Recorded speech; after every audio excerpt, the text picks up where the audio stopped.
Cavalry, the mounted wielders of death who can change the tide of any battle, provided you give them the attention and assertion they deserve. Waste them and it can cost you the battle. In this guide, we'll delve into many aspects of the cavalry world. So let's start by looking at the main types of cavalry.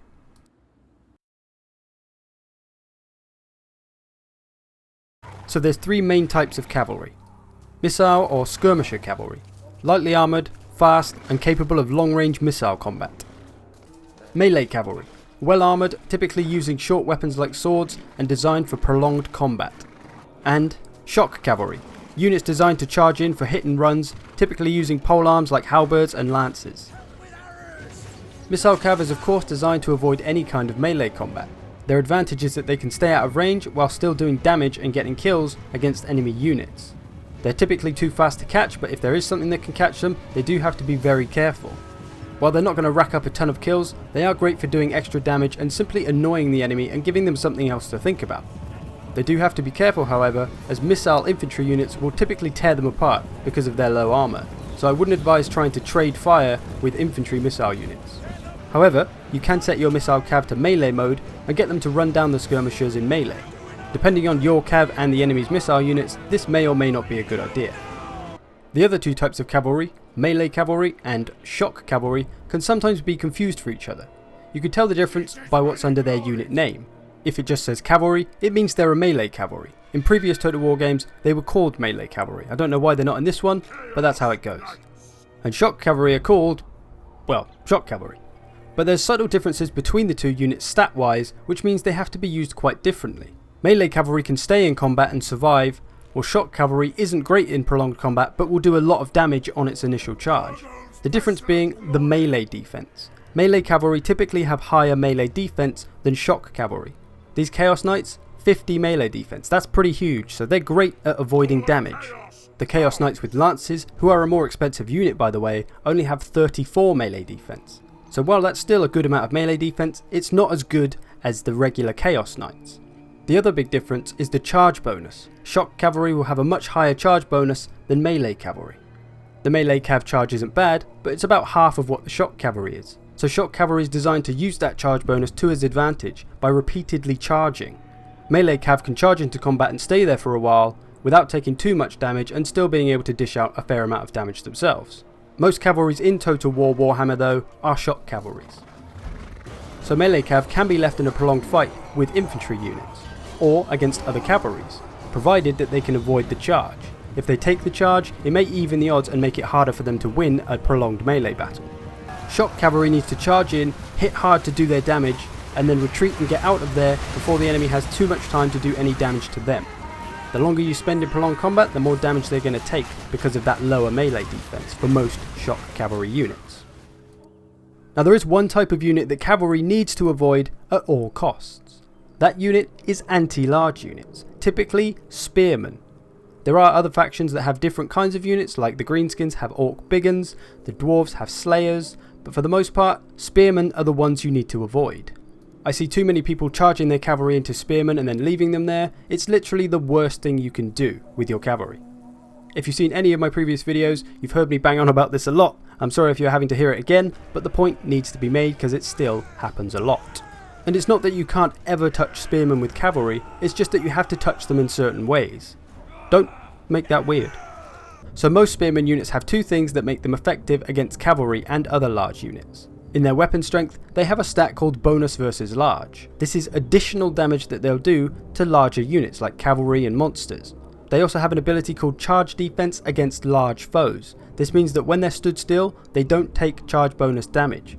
So those Chaos Knights with lances earlier with the 82 charge bonus, if they charged into this unit while they were stood still, that 82 charge would mean absolutely nothing. It wouldn't do anything. So that is why anti-large and spearmen units are so dangerous to cavalry. So what can we do against stationary spearmen? Well, quite simply just run around them, or if they're running after you, run away from them. However, when they are moving, you can hit them and they're not going to get that defense bonus, so you are going to be able to do some damage on a charge, but you will have to get straight out of there, otherwise they'll start attacking you and the bonus versus large will kick in. Charges on the back and sides on stationary units should be fine though, it's only from the front that they're safe. Now, a situation that you'll often find yourself in a land battle is one where all the cavalry is out on the flanks for both you and your opponent. and usually the cavalry will clash out in the open field. So you need to check your units and see if you can win that engagement. So I've got 2 units of Orc Boar Boys here against Empire Knights and Reichsguard. This is a fight that they'll most probably lose. They're an okay cavalry, but they're outmatched against Reichsguard and Empire Knights. So that's an engagement I should really try to avoid. On the other side, I have Orc Boar Boy Biggins. They have a bonus versus large, which means they're great against other cavalry. They're also facing off against Empire Knights of Reichsguard, so they're okay to go for the engagement, because they'll probably win. So on the right hand side, I'm going to engage the enemy because I believe I can win this fight out on the flank. My units have the bonus versus large stat, which is the same thing that the spearmen have, so against larger units they're doing additional damage. This is why I know I can win this fight. Over on the left, these are just regular old Orc Boar Boys, so no bonus versus large for them, which means they're very outmatched against Reichsguard and Empire Knights. But instead I'm going to bring over some Orc Biggins, who have a bonus versus large, and some skirmishers to help them deal with it. So instead of sending them on a suicide mission, I'm going to get some other units involved and try to help them out. So you need to get to know your cavalry units and know who can beat who. On the right hand side, I'm starting to waver, but I'm also wavering both of their units, so it's kind of evening out. On the left, they've engaged me, but my Orc Biggins are in there, so they're dealing with the Empire Knights, as well as the cavalry. They should chop through them fairly quickly, and then they can help out with the Reichsguard. So with a bit of caution and thinking ahead, I can win both battles on both flanks. Now let's talk about targets. Who should we be going after with our cavalry? Well, the first choice may be the enemy cavalry to stop them going after your units. A good second choice might be skirmishers if they're causing you a problem. It really depends what the threat is to your army. If skirmishers are a big threat, go after the skirmishers. If cavalry are a big threat, go after the cavalry. Sometimes though, being opportunistic is the best way to go. Charging infantry units in the front can be really damaging. I don't see too many people doing this, but it can be worthwhile, especially against lighter units. The sides and back are of course a good place to hit. Units that aren't protected on their sides and flank are very vulnerable to any kind of cavalry charge, whether it be shock or melee. Artillery is often vulnerable. The longer a battle goes on, the more exposed artillery tends to become. Then it's an easy target for cavalry. And this last one may well be the most important one. When you've got your units engaged with enemy units and the enemy units' backs are exposed, you can flank them and charge them in the back with some shock cavalry. This is called the hammer and anvil technique. You'll do an absolute ton of damage and you'll give them a huge morale penalty or leadership penalty. You can then pull your shock cavalry away and line them up for another charge. This is going to maximise the amount of damage that you're doing with your shock cavalry. If you charge them in once and just leave them there, that 80 charge bonus is going to waste. Basically, the more charges you get in, the more damage you do. If you want to know more about this sort of thing, check out my formation or flanking guides. Now I'm just going to work through each faction's cavalry and anything that's worth noting. So the Empire's Reichsguard and Empire Knights are pretty much the same cavalry. It's just that the Reichsguard have slightly improved stats, but they're both shock cavalries and are both not armor piercing. The Demigryph units again are very similar to each other, it's just that one has a bonus versus large. You can see they're 30 bonus versus large, pretty huge, means they're great against cavalry and monsters. The other Demigryph unit doesn't have that, but it does generally have higher stats all round. More melee defense, more melee attack, more weapon strength than the halberd counterpart. So which one you bring should depend on which faction you're facing. If you're facing a monster or cavalry heavy faction, then halberd Demigryphs may be a better choice. But if it's an infantry heavy faction like the Chaos or the Dwarves, you may want to bring the regular kind. As for the missile cav, you have Pistoliers and Outriders.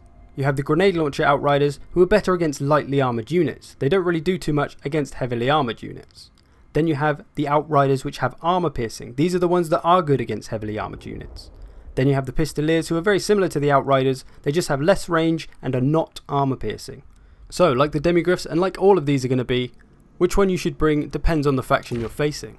As for the Beastmen with all their Centaurs, you've got regular Centaurs, Great Weapon Centaurs and Throwing Axe Centaurs. These ones are the ranged component, they have armour piercing missiles, that's important to remember, and they're not completely terrible in melee. The Great Weapon Centaurs are the armour piercing type, but they do have very low melee defense. If you compare them to regular Centaurs, the regular Centaurs actually have a higher melee defense by 6. So that's something to bear in mind, but other than that, they're pretty much the same unit. They're a bestial cavalry, not really sure what that means in terms of whether they're a melee cavalry or a shock cavalry, but you can pretty much look at their stats and figure it out. They both have okay charge bonuses, but nothing too special. They're both kind of a hybrid between the shock and melee cavalries. Either way, both pretty strong cavalries. Now for those undead fellows, the vampire counts. First up, they've got Black Knights, a melee cavalry type and a shock cavalry type. The melee Black Knights are actually really cheap, they're only 700, and they're not too bad. They're very similar stats wise to the Black Knights with lances, except for of course the melee defense, which is lower on the shock cavalry with a higher charge bonus, the other way round on the melee cav. Then you've got Hex Wraiths, who are in fact a melee cavalry, but they do have quite low melee defense. They are however ethereal, which means they avoid some damage that way. They don't have much of a charge bonus, but they do have Vanguard deployment, so they can be great for sneaking up on people. Then you have the almighty Blood Knights, arguably the best cavalry in the game. Why? Well, it's all in the weapon strength. They've got a bonus versus large of 24, so against other cavalry they absolutely destroy them. Couple that with their huge charge bonus and some melee defense, and they are very, very dangerous. They're also shielded and have frenzy as well, so if you're playing against Blood Knights, I'd advise steering your cavalry clear of them or getting them some help. The only cavalry that can probably stand up to them is Halberd Demigryphs, because they have a bonus versus large as well. Now for Bretonnia, a horse heavy faction, they've got one type of melee cav and two shock cavalries. Their cheapest cavalry, the Mounted Yeoman, is a lightly armoured melee cav, but it does have that slightly higher melee defense, so against lighter units they can work well. They have more melee defense than the Knights of the Realm at least, but for what you're paying for them, only 600, it's a pretty good unit. Great for running down lightly armoured units, skirmishers, artilleries, things of that nature. And then we've got the Knights of the Realm, who are kind of just a poor man's Grail Knight. They don't have a ton going for them. They've got a pretty good charge bonus, but their other stats like their melee defense, melee attack, weapon strength, none of it's really anything special, so they're kind of an average to good cavalry.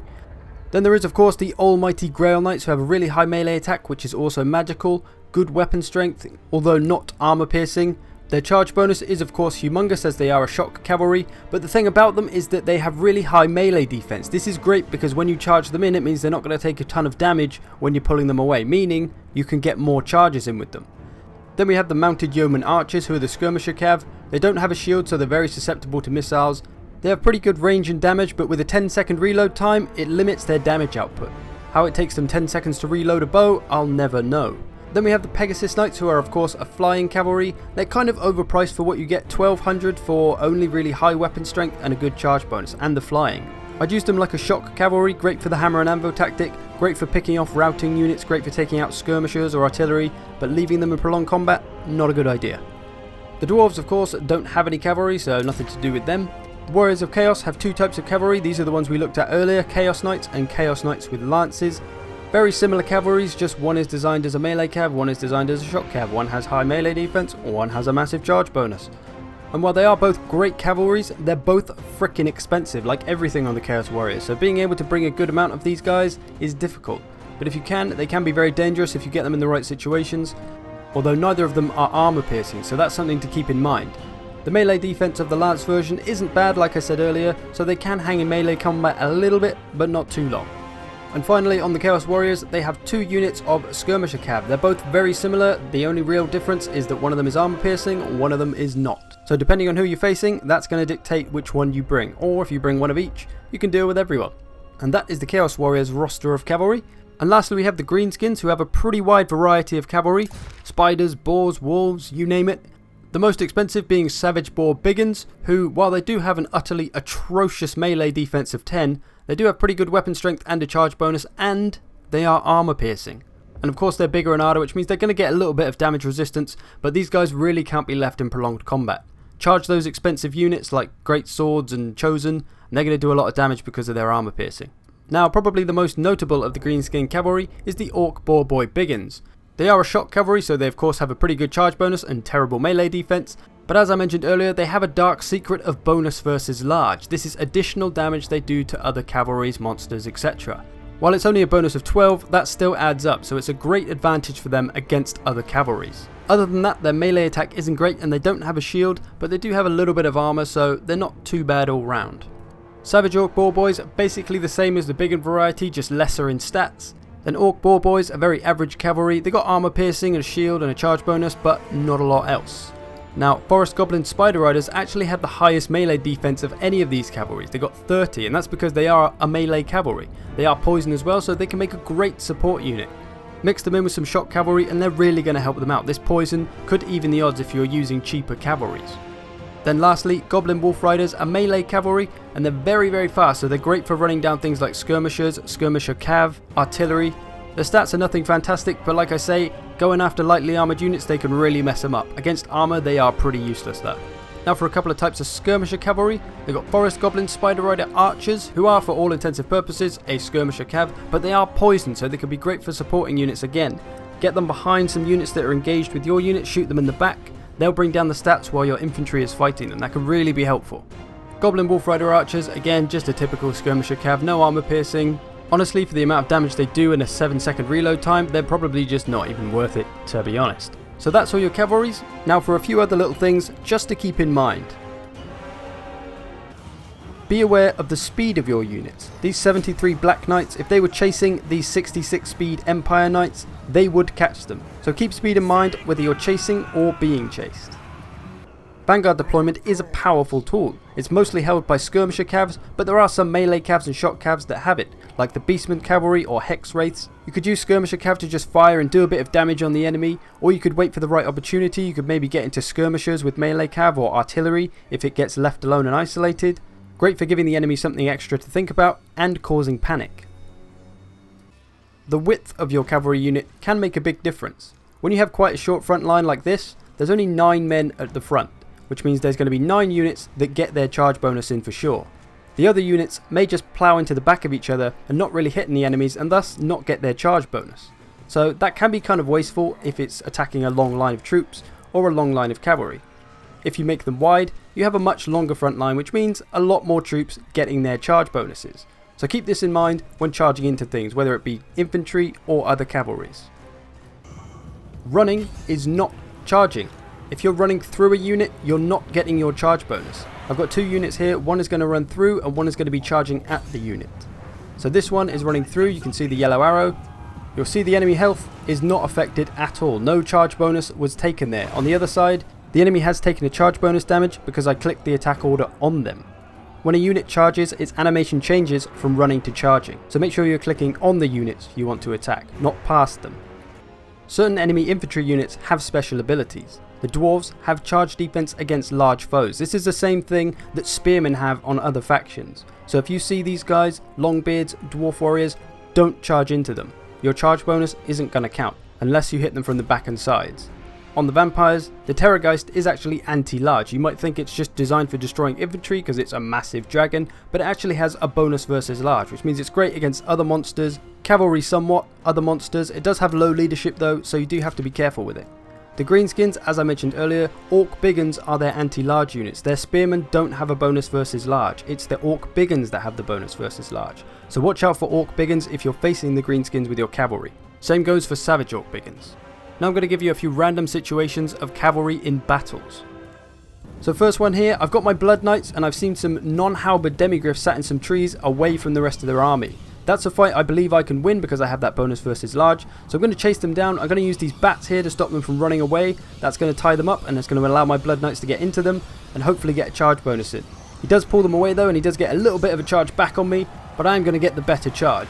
And my bonus versus large is really going to help me out here, but they're still a very dangerous unit, these demigryphs, so they're still going to do a fair amount of damage to me. But if I can get rid of one of the enemy's best units and still have a good amount of mine left, that's a win for me. He decides to pull them away. This is a great opportunity for me to do some extra damage, but he then brings some spearmen over, and of course I don't want anything to do with that, so I'm going to run away. But I've done about half health damage and only taken about a quarter of my health damage, so that's a pretty good little win for my cavalry. Here I've got my greenskin cav. I'm firstly going to charge into this Beastigore herd unit, a very well armoured unit. My units are armour piercing, my boar boys are armour piercing, so I just did a good bit of damage there. I've also got these unprotected skirmishers who I'm going to smash into. I should be able to take care of them pretty quickly. I've also just pulled my other unit back as they were a shock cavalry, the ones that were engaging the Beastigore. And I was going to charge into the Beastigore herd again, but I saw a gap and I saw an opportunity to get a bit of a better charge in. There's so many targets in this, and when you get to the late game, people don't defend their flanks too well and you can kind of get away and do anything. That's what you have to be careful of. That's why you have to protect your flanks as much as you can.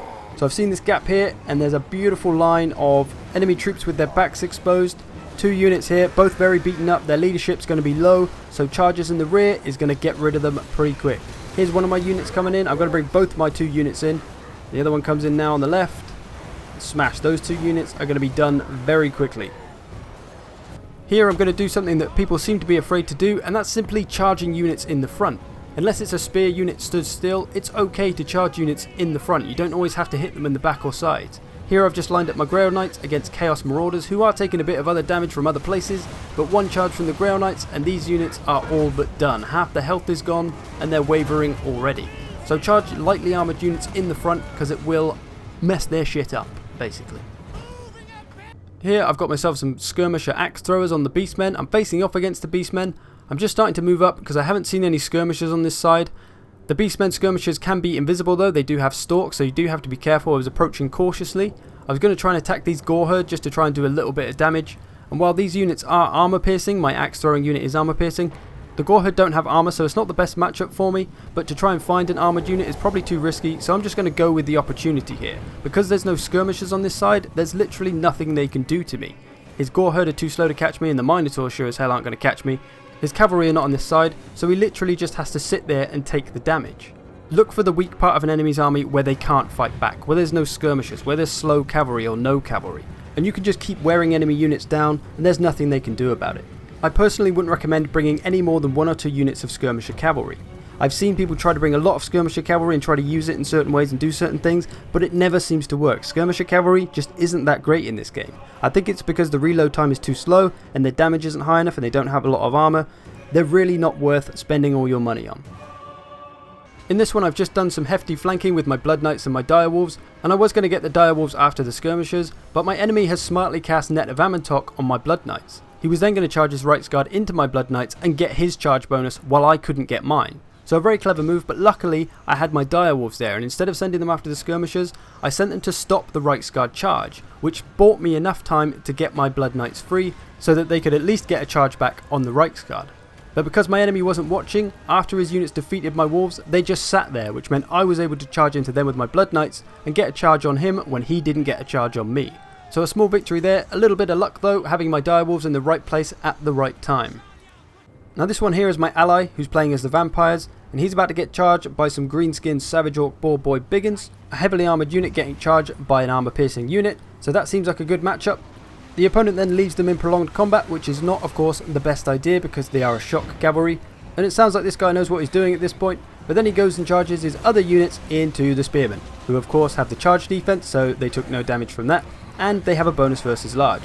Now the thing about this is, he's got all this cavalry engaged, but he does have a line of Black Orcs on the way. A better option would have been to send the Black Orcs in first to engage, and then hammer and anvil the crap out of them if he brought all his cavalry around the back here. 4 units of Savage Orcs spread wide probably could have hit this entire line and would have done a hell of a lot of damage, especially if you cycle charge them in and out and in and out. And you can see these skeleton spearmen that only cost like 300 or something are holding their ground against Savage Orc Biggins that cost 1,000. They're actually doing better than the Graveguard are. This is why it's so important to keep your cavalry away from spearmen. And even if these spearmen die now, it's not that they'll necessarily beat the Savage Orcs, but if they do so much damage to them that they're basically useless after, then they've served their purpose. Now I'm coming in now as the Beastmen with some Centaurs with great weapons. I'm going to charge these Black Orcs because that's armor piercing on armor, so that's a good little matchup for me. I'm going to charge in and I'm going to pull away, and then I'm going to come back around and try to hit the back of that line, hit those Savage Orcs in the back. My armor piercing great weapons aren't that great against Savage Orcs because they have no armor, but they will do pretty good against the Black Orcs.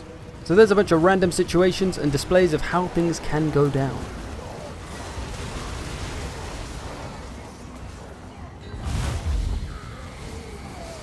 So there you have it, my friends, a guide to the cavalry in Total War Warhammer.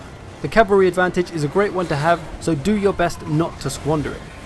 Thanks for watching, I hope you've enjoyed this, I hope you found this useful. I will see you in the future.